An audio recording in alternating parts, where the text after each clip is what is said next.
الشيطان الرجيم بسم الله الرحمن الرحيم قل هو الله أحد الله الصمد لم يلد ولم يولد ولم يكن له كفوا أحد۔ آپ ان لوگوں سے کہہ دیجئے کہ وہ یعنی اللہ تبارک تعالیٰ ایک ہے، وہ اللہ تبارک تعالیٰ بے نیاز ہے، یعنی وہ کسی کا محتاج نہیں اور سب اس کے محتاج ہے، اس کی اولاد نہیں اور نہ وہ کسی کی اولاد ہے اور نہ کوئی اس کی برابر کا ہے۔ یہ سورہ اخلاص ہے جو میں نے آپ کے سامنے ابھی تلاوت کی، اس میں کل 4 آیتیں ہیں اور راجح قول کے مطابق یہ سورہ مکہ مکرمہ میں نازل ہوئی ہے۔ جس وقت اللہ تبارک تعالیٰ نے حضرت نبی پاک صلی اللہ علیہ وسلم کو مبعوث فرمایا اور آپ کو نبی بنا کر بھیجا تو پورے عرب میں بلکہ پوری دنیا میں لوگ بت پرستی کے اندر مبتلا تھے، اپنے ہاتھوں سے بتوں کو بناتے تھے، پتھر کے بت، لکڑی کے بت اور دیگر چیزوں کے، اور پھر انہی کی عبادت کیا کرتے تھے، انہی بتوں کو اپنا حاجت روا اور کارساز سمجھتے تھے۔ ایسے ماحول میں حضرت نبی پاک صلی اللہ علیہ وسلم نے آ کر لوگوں کو ایک اللہ کی عبادت کی دعوت دی۔ توحید یہ اسلام کا بنیادی عقیدہ ہے۔ آپ صلی اللہ علیہ وسلم نے لوگوں کو توحید کی طرف بلایا اور یہ کہا کہ ایک اللہ کی عبادت کرو، اسی کی اطاعت و فرما برداری کرو اور اسی کے احکام کو بجا لاؤ۔ چنانچہ وہ لوگ جس ماحول میں تھے، اس اعتبار سے ان میں سے بعض کو یہ بات سمجھ میں نہیں آئی، کیونکہ پورا ماحول، پوری دنیا کا ماحول بت پرستی والا تھا، اور ان لوگوں نے حضرت نبی پاک صلی اللہ علیہ وسلم سے اللہ تبارک تعالیٰ کی ذات عالی کے متعلق کچھ ناروا اور نامناسب سوالات کیے۔ اب اس صورت کا شان نزول، دوسرا نام ہے شان ورود کیا ہے؟ اس موقع پر اللہ تبارک تعالیٰ نے اس صورت کو نازل فرمایا۔ ابھی میں نے آپ کے سامنے کہا کہ جس وقت اللہ کے نبی علیہ السلام کو اللہ نے مبعوث کیا تو پوری عرب اور بلکہ پوری دنیا کا ماحول بت پرستی والا تھا۔ تو جب اللہ کے نبی علیہ السلام نے ایسے موقع پر ایک اللہ کی وحدانیت کی دعوت دی کہ ایک اللہ کی عبادت کرو، اسی کی اطاعت اور اسی کی فرما برداری کرو، اسی کے احکام بجا لاؤ، اب جو لوگ اس ماحول کے اندر رہتے تھے تو ان کو یہ بات سمجھ میں نہیں آئی، تو انہوں نے اللہ تبارک تعالیٰ کی ذات عالی کے متعلق حضرت نبی پاک علیہ السلام سے کچھ نامناسب سوالات کیے۔ وہ سوالات کیا تھے؟ اس کے جواب میں اللہ نے پھر اس صورت کو نازل فرمایا۔ ایک روایت کے مطابق کہ 2 آدمی حضرت نبی پاک صلی اللہ علیہ وسلم کی خدمت اقدس میں آئے اور انہوں نے آ کر یہ سوال کیا کہ آپ جس خدا کی عبادت کی ہمیں دعوت دیتے ہیں، نعوذ باللہ وہ خدا کس چیز سے بنا ہے؟ آیا وہ سونے سے بنا ہے، چاندی سے بنا ہے، لوہے سے بنا ہے یا لکڑی سے بنا ہے؟ تو ان کے اسی سوال کے جواب میں اللہ تبارک تعالیٰ نے یہ صورت نازل فرمائی۔ یعنی اللہ تبارک تعالیٰ نے اس صورت کے اندر اپنا تعارف کرایا۔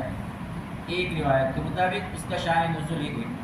دوسری روایت کے مطابق شان نزول یہ ہے کہ کچھ لوگوں نے حضرت نبی پاک علیہ السلام سے اللہ تبارک تعالیٰ کے حسب نسب کے متعلق سوال کیا۔ دنیا میں ہم جب کسی آدمی کا تعارف اور پہچان کرانا چاہتے ہیں یا اپنا پہچان تعارف کرانا چاہتے ہیں یا کسی کا ہم تعارف کرنا چاہتے ہیں تو پوچھتے ہیں کہ تم کون ہو، تمہارے باپ کون ہے، تمہارا خاندان کیا ہے۔ اس طریقے پہ تعارف کرایا جاتا ہے اور تعارف کیا بھی جاتا ہے۔ تو بعض لوگوں نے نبی پاک صلی اللہ علیہ وسلم سے اللہ تبارک تعالیٰ کی ذات عالی کے متعلق اس طرح کی سوالات کی، تو اس کے جواب میں اللہ تبارک تعالیٰ نے یہ سورہ شریفہ نازل فرمائی۔ یہ 2 روایتیں اس کے شان نزول کے بارے میں بیان کی جاتی ہیں۔ اب پہلی آیت ہے قل هو اللہ احد، اے نبی جی آپ کہہ دیجئے، یعنی ان لوگوں کو بتلائیے کہ اللہ تبارک تعالیٰ ہر لحاظ سے ایک ہے۔ یہاں پہ دیکھیے اللہ تبارک تعالیٰ نے یہاں پہ اللہ احد کہا ہے، اللہ واحد نہیں کہا ہے۔ مفسرین نے اس کی وضاحت کی ہے کہ اللہ نے یہاں پہ واحد کا لفظ استعمال نہیں کیا بلکہ احد کا لفظ استعمال کیا اور فرمایا اللہ احد۔ واحد اور احد دونوں میں کوئی فرق نہیں، دونوں کا معنی ایک ہی ہے، لیکن حضرات مفسرین نے لکھا ہے اس کی وضاحت کرتے ہوئے کہ واحد، اثنین، ثلاثہ، اربع، یہ یعنی 1 2 3 4، اس کے مقابلے میں یہ لفظ بولا جاتا ہے، اس کو کہا جاتا ہے واحد۔ ایک سے اوپر کے جو اعداد ہوتے ہیں 2 3 4 5، اس کے مقابلے میں کہا جاتا ہے واحد۔ اور احد اس ذات کے لیے بولا جاتا ہے جس کا کوئی جز نہ ہو، اس کا کوئی حصہ نہ ہوتا ہو۔ بعض مرتبہ چیز ایک ہوتی ہے لیکن وہ مختلف اجزاء سے، مختلف چیزوں سے مل کر وہ بنتی ہے۔ مثال کے طور پر ایک کرسی ہے، کرسی اس کے پائے ہے، دستہ ہے، بیٹھنے کی جگہ ہے، پیچھے ٹیپ لگانے کی جگہ ہے، کئی چیزوں کے اجزاء سے، کئی پارٹ سے مل کر یہ کرسی تیار ہوئی ہے، تو اس کو واحد تو کہیں گے ہم، لیکن اس کو احد نہیں کہیں گے، یہ ایک ہے۔ اور احد اس کو کہیں گے کہ جس کا کوئی جز نہ ہو۔ تو اللہ تبارک تعالیٰ کے لیے اللہ نے یہاں پہ لفظ استعمال فرمایا اللہ احد، گویا اللہ تبارک تعالیٰ ہر لحاظ سے ایک ہے، کیونکہ مشرکین مکہ تو کئی معبودوں کے قائل تھے، اور اللہ تو ایک ہی ہے، اس کا کوئی شریک نہیں، اس کا کوئی حصہ نہیں۔ اللہ کی ذات وحدانیت یہ ایسی ذات ہے کہ اس کا کوئی جز بھی نہیں، اجزاء سے بھی اللہ تبارک تعالیٰ کی ذات پاک ہے، منزہ ہے، مبرہ ہے، اس لیے یہاں پہ اللہ تبارک تعالیٰ نے لفظ استعمال فرمایا اللہ احد۔ دوسری آیت ہے اللہ الصمد۔ صمد کا معنی آتے ہیں، ہم اردو کے اندر اس کا ترجمہ کرتے ہیں بے نیاز کا، لیکن یہ اس کا آدھا ترجمہ ہے، پورا اس کا ترجمہ یہ ہے کہ وہ کسی کا محتاج نہیں اور سب اس کے محتاج ہے، یہ اس کا پورا ترجمہ ہے لفظ الصمد کا۔ صمد عربی زبان میں ایسی ذات کو کہتے ہیں کہ تمام مخلوقات اپنی تمام ضرورتوں میں اس کی محتاج ہو اور وہ کسی کا محتاج نہ ہو۔ دونوں باتیں کہ وہ کسی کا محتاج نہیں اور سب پوری مخلوقات، ساری مخلوقات اس کی محتاج ہے۔ اسی لیے تو حضرت مفتی محمد تقی عثمانی صاحب نے اپنا ترجمہ جو ان کا ہے توضیح القرآن کے نام سے 3 جلدوں میں، اس کے اندر اس کا اللہ الصمد کا ترجمہ حضرت نے یہی کیا ہے کہ وہ کسی کا محتاج نہیں اور سب اس کے محتاج ہیں، تو یہ اللہ الصمد کا ترجمہ ہوا۔ پھر اس کے بعد لم یلد ولم یولد، نہ اللہ نے کسی کو جنا، یعنی نہ اللہ کی کوئی اولاد ہے، ولم یولد، نہ اللہ جنا گیا، یعنی اللہ کسی کی اولاد نہیں ہے۔ اللہ تبارک تعالیٰ بھی کسی کی اولاد نہیں ہے۔ اب جو سوال انہوں نے کیا تھا مشرکین مکہ نے کہ اللہ تعالیٰ کا حسب نسب کیا ہے، اللہ کا نسب بتاؤ، ان کے باپ کون ہے، دادا کون ہے، تو اللہ نے فرمایا کہ اللہ تعالیٰ کسی سے پیدا ہی نہیں ہوئے۔ اب عربوں میں یا بعض اور مذہبوں میں کسی کو اللہ تعالیٰ کا بیٹا قرار دیا جاتا ہے، جیسے کہ خود مشرکین مکہ فرشتوں کو اللہ کی بیٹیاں قرار دیتے ہیں، تو لم یلد، اللہ نے کسی کو نہیں جنا، اس سے اس کی نفی ہو گئی، اس کی تردید ہو گئی۔ اسی طرح حضرت عیسیٰ علیہ السلام کو اللہ کا بیٹا قرار دیتے ہیں، تو لم یلد کہہ کر اللہ نے اس کی بھی تردید کر دی۔ اسی طریقے سے یہود حضرت عزیر علیہ السلام کو اللہ کا بیٹا قرار دیتے، تو لم یلد سے اللہ نے اس کی بھی نفی کر دی، یعنی اللہ نے کسی کو نہیں جنا۔ ولم یولد، اور نہ وہ کسی سے جنا گیا، تو اس سے ان لوگوں کے الوہیت کی بھی نفی ہو گئے۔ جب یہ لوگ دوسروں سے پیدا ہوئے ہیں تو وہ معبود اور خدا کیسے ہو سکتے ہیں؟ پھر آخری آیت ہے وَلَمْ يَكُنْ لَهُ كُفُوًا أَحَدٌ، اور کوئی بھی اس کے جوڑ کا اور ہمسر نہیں ہے۔ کفو عربی میں اس کو کہتے ہیں کہ 2 شخصیتوں کا اپنے کمالات میں، اوصاف میں ایک دوسرے کے برابر ہونا، کوئی کسی چیز میں کسی سے کم نہ ہو، یعنی دونوں ہم پلہ ہو۔ اس عالم میں، اس کائنات میں کوئی ایسا نہیں ہے جو اللہ تعالیٰ کی برابری کا دعویٰ کر سکے، گویا کوئی اللہ کے جوڑ اور برابری کا نہیں ہے۔ بس اللہ تبارک تعالیٰ کی شان تنہا اور یکتا ہے، کسی صفت، خوبی اور کمال میں کوئی اللہ کے مشابہ نہیں ہو سکتا۔ اللہ تبارک تعالیٰ نے اس کی نفی کر دے وَلَمْ يَكُنْ لَهُ كُفُوًا أَحَدٌ۔ 2 چیزیں خاص طور پر ہے، احدیت اور صمدیت۔ اللہ اکیلا ہے اور کوئی اس کے مشابہ نہیں ہے، کوئی اس جیسا نہیں ہے۔ اسی میں وہ کمالات نہیں جو اللہ کے اندر ہے، اور اللہ کے علاوہ کوئی عبادت کے لائق بھی نہیں، اللہ ہی عبادت کے لائق ہے۔ اور سمد کا مطلب ہے کہ سب لوگ اس کے محتاج ہے اور اللہ تبارک تعالیٰ کسی کے محتاج نہیں ہے۔ اور آخر میں اللہ نے فرمایا کوئی اس کے ہمسر نہیں، اللہ نے اس کی بھی نفی کر دی۔ اس طرح اس صورت میں اللہ تبارک تعالیٰ کے وہ صفات اور کمالات بیان کیے گئے ہیں کہ کوئی دوسرا اس میں اللہ تعالیٰ کا شریک اور ساجد پارٹنر نہیں ہے۔ اس معنی کر کے یہ سورہ شریفہ اس کا نام ہے سورۃ الاخلاص۔ اس سورہ شریفہ کے احادیث مبارکہ میں بہت سارے فضائل بیان کیے گئے ہیں۔ اب چند فضائل بھی آپ ذہن نشین کر لیں۔ پہلی روایت ہے حضرت ابو سعید خدری رضی اللہ عنہ سے کہ ایک آدمی نے دوسرے آدمی سے قل هو اللہ احد سنی، سورہ اخلاص سنی۔ پڑھنے والا اس کو بار بار پڑھ رہا تھا۔ جب صبح ہوئی تو یہ سننے والا آدمی نبی پاک علیہ السلام کی خدمت اقدس میں حاضر ہوا اور آپ علیہ السلام سے اس نے یہ عرض کیا کہ فلاں شخص رات کو بار بار یہ سورہ اخلاص پڑھ رہا تھا۔ پوچھنے والے کا بیان کرنے کا انداز ایسا تھا کہ وہ اس کے بار بار پڑھنے والے عمل کو، یعنی کہ بار بار کوئی اس صورت کو پڑھ رہا ہے، اس کو معمولی سمجھ رہا تھا کہ اسی صورت کو کیوں بار بار پڑھے جا رہا ہے وہ۔ اس لیے اس نے ایسے انداز سے اللہ کے نبی علیہ السلام سے سوال کیا تو نبی پاک علیہ السلام نے اس کے جواب میں ارشاد فرمایا کہ بے شک یہ صورت تہائی قرآن کے برابر ہے، 1/3، یعنی اس کے پڑھنے پر تہائی قرآن پڑھنے کا ثواب ملے گا۔ گویا کہ پوچھنے والے کا مقصد تو کچھ اور تھا، وہ تو یوں سمجھتا تھا کہ یہ بار بار کیوں پڑھ رہا ہے، اس کی کیا ضرورت ہے۔ نبی پاک علیہ السلام نے اس کا یہ اجر و ثواب بتلا کر کے اس کی اہمیت کو واضح کیا کہ اس صورت کی یہ اہمیت ہے، اس وجہ سے وہ بار بار اس صورت کو پڑھ رہا ہے۔ ایک مرتبہ کسی نے اس صورت کو پڑھا گویا اس نے قرآن کا تہائی حصہ پڑھ لیا، ایک روایت۔ دوسری روایت ہے حضرت ابو ہریرہ رضی اللہ عنہ کی مسلم شریف کے اندر یہ روایت موجود ہے۔ نبی پاک علیہ السلام نے ارشاد فرمایا حضرات صحابہ سے کہ جمع ہو جاؤ۔ اب جو لوگ جمع ہو سکتے تھے وہ سب جمع ہو گئے۔ پھر اس کے بعد فرمایا میں تمہیں تہائی قرآن پڑھ کر سناتا ہوں۔ صحابہ جمع ہو گئے، اللہ کے نبی نے فرمایا میں تمہیں تہائی قرآن پڑھ کر سناتا ہوں۔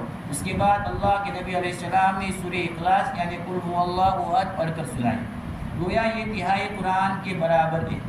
اسی لیے ہمارے یہاں عرف کے اندر بھی یہی بولا جاتا ہے کسی کو اشارے ثواب کرنا ہو تو کہا جاتا ہے 3 بار سورہ اخلاص پڑھ لو اور اس کا ثواب بخش دو، یعنی 3 مرتبہ پڑھنے سے حکماً، حقیقتاً نہیں، حکماً یہ فضیلت کے اعتبار سے پورے قرآن کا ثواب مل جاتا ہے۔ 2 روایت۔ تیسری روایت یہ بھی مسلم شریف کے اندر موجود ہے، حضرت عائشہ رضی اللہ عنہ کی روایت ہے۔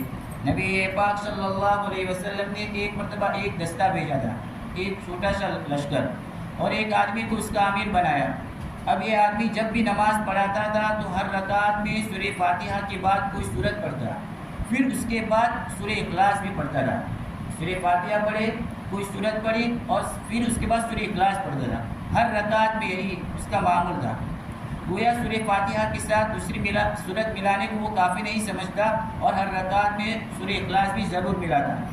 اب یہ لوگ جب واپس آئے اپنی مہم سے تو نبی پاک علیہ السلام سے لوگوں نے اس کا تذکرہ کیا تو آپ صلی اللہ علیہ وسلم نے اس آدمی سے پوچھا، یعنی جو امیر تھا اور جو نماز پڑھاتا تھا اور یہ عمل کرتا تھا، اس سے پوچھا تم ایسا کیوں کرتے تھے؟ تو اس نے جواب میں کہا اس میں رحمان کی صفات بیان کی گئی ہے، اس سورہ شریفہ میں رحمان کی صفات بیان کی گئی ہے، اس لیے میں اس سورت کو بہت محبوب جانتا ہوں اور میں پسند کرتا ہوں کہ میں اس کو پڑھوں۔ نبی پاک صلی اللہ علیہ وسلم نے فرمایا کہ اسے بتا دو کہ اللہ تبارک تعالیٰ بھی اس سے محبت فرماتے ہیں۔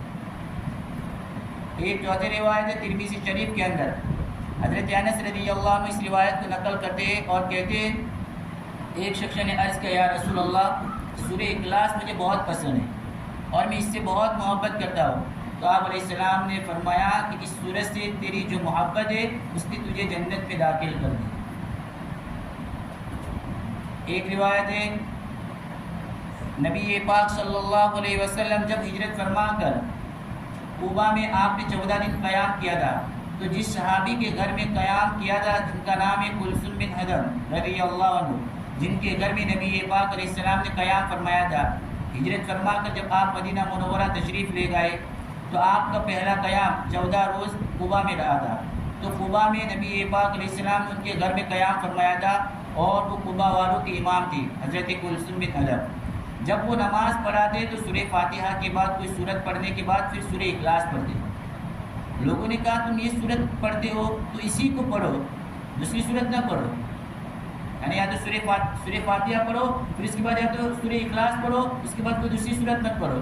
وہ تو 2 صورتیں پڑھا کرتے تھے.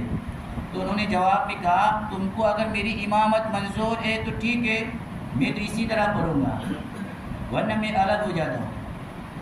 اور وہ ایسی شخصیت تھی کہ لوگ ان کے امامت چھوڑنے کے لیے تیار نہیں تھے. تو لوگوں نے نبی پاک علیہ السلام سے یہ شکایت کی کہ وہ ایسا کرتے. حضرت کلثوم, نبی پاک علیہ السلام نے ان سے پوچھا تو انہوں نے وہی جواب دیا کہ مجھے اس صورت کے ساتھ بہت محبت ہے, اس میں اللہ تعالیٰ کی صفات بیان کی گئی ہے. تو نبی پاک علیہ السلام نے فرمایا کہ تمہارے اس محبت نے تم کو جنت میں داخل کر دی. یہ صورت کے فضائل ہے.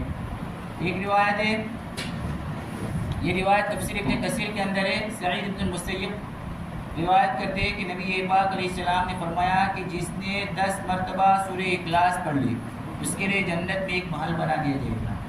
10 مرتبہ سورہ اخلاص پڑھنے پر. اور جس نے 20 مرتبہ پڑھ لے اس کے لیے جنت میں 2 محل بنائے گے. 30 مرتبہ پڑھ لے تو اس کے لیے 3 محل تیار ہو جائیں گے.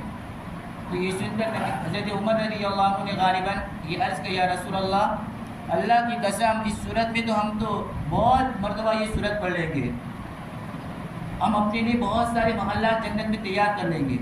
آپ علیہ السلام نے فرمایا اللہ بہت بڑا داتا ہے, جتنا عمل کرو گے اس کے پاس اس سے بھی بہت زیادہ انعام ہے. یعنی اللہ کے خزانے میں کوئی کمی نہیں ہے, تم جتنے چاہو اپنے لیے محل بنوا لو. تو 10 مرتبہ سورہ اخلاص پڑھنے پر اللہ جنت میں ایک محل تیار کر دیتا ہے. آدمی اگر روزانہ ایک تسبیح 100 دانے کی ایک بار پڑھ لے تو اس کے لیے 10 محل تیار ہو جائے. اسی طرح ایک روایت ہے, حضرت ابو ہریرہ رضی اللہ عنہ فرماتے ہیں کہ نبی پاک علیہ السلام نے ایک آدمی کو سورہ اخلاص پڑھتے ہوئے سن لیا. اللہ کی ایک آدمی سورہ اخلاص پڑھ رہا تھا, اللہ کے نبی نے سن لیا تو آپ نے فرمایا کہ واجب ہو گئی. فرمایا واجب ہو گئی. حضرت ابو ہریرہ رضی اللہ عنہ فرماتے اللہ کے نبی کیا واجب ہو گیا؟ تو نبی پاک علیہ السلام نے فرمایا کہ جنت واجب ہو گئی اس کے لیے. بہرحال اس صورت کے بڑے فضائل اور مناقب ہیں. بعض مفسرین نے اور بھی اس کے فضائل بیان کیے. مثلا ترمذی شریف کے اندر, نسائی شریف کے اندر ایک روایت آتی ہے, نبی پاک صلی اللہ علیہ وسلم نے ارشاد فرمایا کہ جو شخص صبح شام سورہ اخلاص اور معوذتین پڑھ لیا کرے, سورہ اخلاص, قل اعوذ برب الفلق اور قل اعوذ برب الناس, یہ 3 صورتیں پڑھ لیا کرے تو یہ اس کے لیے کافی ہے. اور ایک روایت میں ہے کہ یہ اس کو ہر بلا سے ہر مصیبت سے بچانے کے لیے کافی ہے, یہ 3 صورتیں. اسی طرح ایک روایت بعض مفسرین نے نقل کی ہے, اس کے راوی حضرت عقبہ ابن عامر رضی اللہ عنہ فرماتے ہیں کہ نبی پاک علیہ السلام نے فرمایا میں تم کو ایسی 3 صورتیں بتاتا ہوں کہ جو تورات میں, انجیل میں, زبور میں اور قرآن کریم میں سب میں نازل ہوئی ہے. اور آگے اللہ کے نبی نے فرمایا رات کو اس وقت تک نہ سو جب تک ان 3 صورتوں کو آپ نہ پڑھ لیں.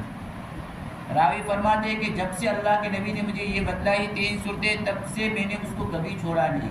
وہ 3 صورتیں یہی سورہ اخلاص, سورہ فلق اور سورہ ناس.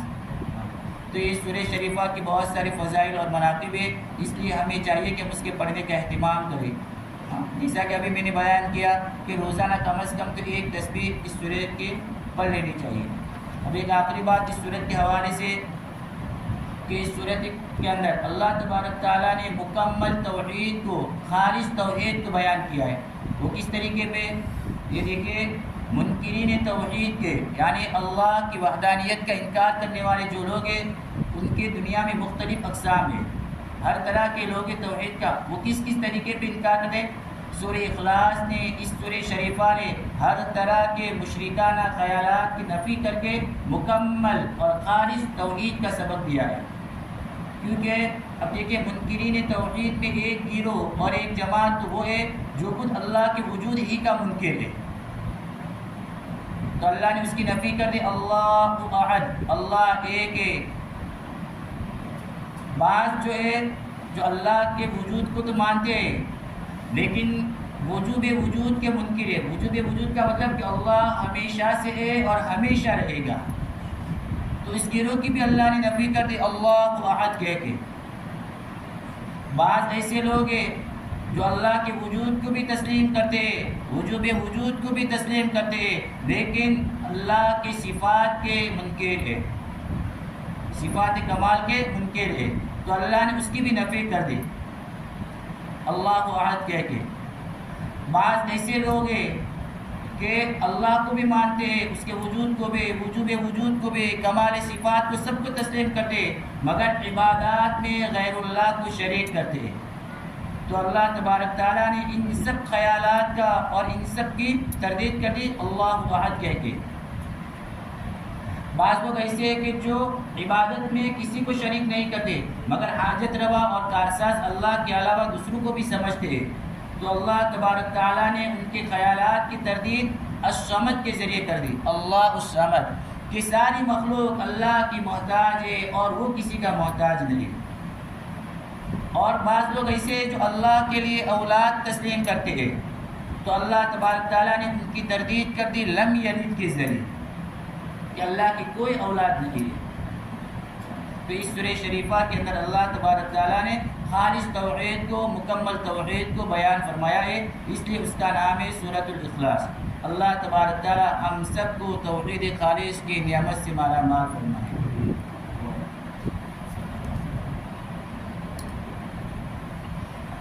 سبحانك اللهم وبحمدك وتبارك اسمك وتعالى جدك ولا اله غيرك، سبحان الله وبحمده عدد خلقه ورضا نفسه وزينة عرشه ومداد كلماته، لا اله الا انت سبحانك انا كنا ظالمين، لا اله الا الله الاحد الصمد الذي لم يلد ولم يولد ولم يكن له كفوا احد، لا اله الا الله الحنان المنان بديع السماوات وبديع الجلال والاكرام، اللهم لا أحصي ثناء عليك أنت كما أثنيت على نفسك، اللهم صل على محمد وعلى آل محمد وبارك وسلم، اللهم صل على محمد بعدد كل ذرة ذرة ألف مرة، ربنا ظلمنا أنفسنا وإن لم تغفر لنا وترحمنا لنكونن من الخاسرين، ربنا فاغفر لنا ذنوبنا وكفر عنا سيئاتنا وتوفنا مع الأبرار، ربنا هب لنا من أزواجنا وذرياتنا قرة أعين واجعلنا للمتقين إماما، ربنا اصرف عنا عذاب جهنم إن عذابها كان غراما، ربنا لا تجعلنا فتنة للقوم الظالمين ونجنا برحمتك من القوم الكافرين، اللهم آنس وحشتنا في قبورنا، اللهم ارحمنا بالقرآن العظيم واجعله لنا إماما ونورا وهدى ورحمة، اللهم ذكرنا منه ما نسينا وعلمنا منه ما جهلنا وارزقنا تلاوته آناء الليل وآناء النهار واجعله لنا حجة يا رب العالمين، اللهم نور قلوبنا بالقرآن وزين أخلاقنا بالقرآن ونجنا من النار بالقرآن وادخلنا الجنة مع الأبرار بالقرآن، يا عزيز يا غفار يا حنان يا منان يا ذا الجلال والإكرام، اللهم اجعل القرآن لنا في الدنيا قرينا وفي القبر مونسا وعلى الصراط نورا وفي الجنة رفيقا ومن النار سترا وحجابا، اللهم انفعنا بالقرآن العظيم وارفعنا بالآيات والذكر الحكيم، اللهم إنا نجعلك في نحورهم ونعوذ بك من شرورهم، اللهم إنا نجعلك في نحورهم ونعوذ بك من شرورهم، اللهم لا تسلط علينا من لم يرحمنا بذنوبنا، اللهم لا تسلط علينا من لم يرحمنا بذنوبنا، ربنا آتنا في الدنيا حسنة وفي الآخرة حسنة وقنا عذاب النار، سبحان ربك رب العزة عما يصفون وسلام على المرسلين والحمد لله رب العالمين.